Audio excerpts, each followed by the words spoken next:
Àbíkẹ́ ń ṣọdún ẹ báńkì o. Àbíkẹ́ ń ṣọdún ẹ báńkì.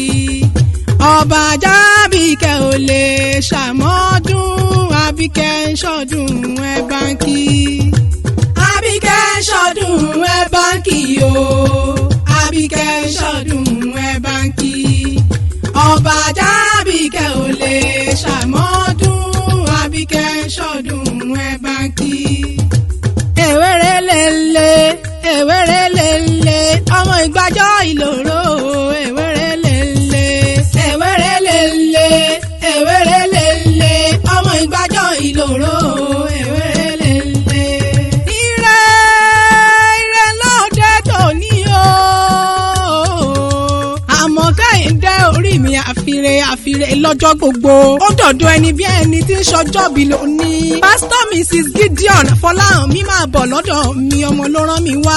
Àbíkẹ́ Adé aya rere lọ́dẹ̀ ìyọkọ. Òkú ayẹyẹ orí kádún. Àṣeyíṣà mọ́dún ọdún ayọ̀ lẹ́mọ̀ọ́sẹ̀ lágbára Ọlọ́run ọba. Mo ṣèbá kọ́dá tó dá ọ sí ọba ńlá tó tẹ̀rẹ̀ kárí ayé. Ògbénú Adélébọ̀ṣẹ̀ ògo ọba tó ní òmọ bẹ́ẹ̀. Aya Bishop Gideon Fọláhàn mi òkú oríire tó ní. Abiyamọ bọ̀já gbọ̀rọ̀ abiyamọ gidi lọ́jọ́ gbogbo ni. Adùn ní tóyin, adùn ní ti ìrèké.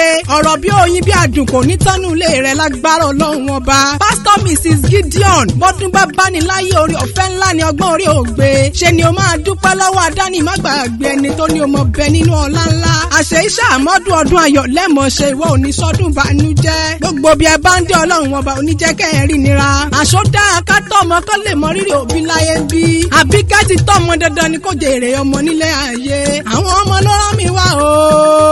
Àwọn ọmọ àtọmọ ọmọ náà ni máa kí yín gbẹ̀jẹ̀gbẹ̀jọ.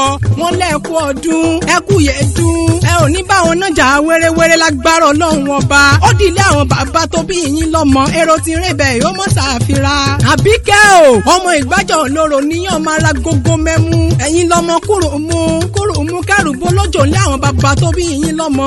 Pst Mrs Gideon Fọláhàn mi. Ẹ̀yin lọ́mọ wá ọmẹkùn láàfin ọba. Ọmọ bàbá mú tó rìnrìn dókè odò nílé yín. Ẹ̀yin lọ́mọ ẹlú lóró ọmọ ẹlẹ́nìmọ̀ rẹ jẹ́ o. Àbíkẹ́ o akẹran ló tẹ̀lú bàbá rẹ dó.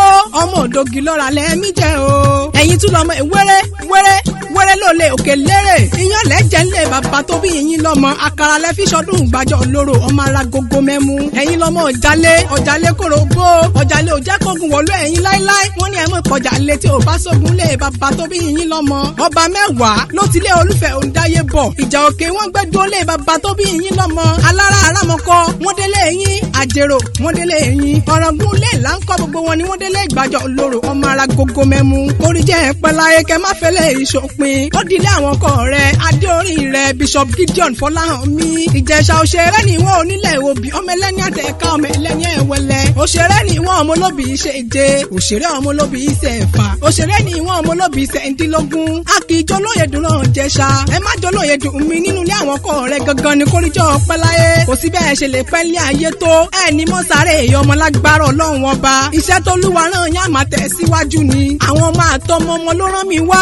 Wọ́n ní máa kí yín gbẹ̀jẹ̀gbẹ̀jọ. Wọ́n ní máa kí yín kú ayẹyẹ orí kádún. Ọdún owó ọdún ọlá ọdún rẹ gbogbo lẹ́sìn ìmọ̀ṣẹ́ lágbára Ọlọ́run ọba. Níwòye àmọ́dún ìgbà alẹ́ rẹ̀ ilé ni. Àwọlé rẹ̀ ilé ni. Ọlá alẹ́ rẹ̀ ilé ni. Kò sí bá ẹ ṣe lè pẹ́ lé ayé tó.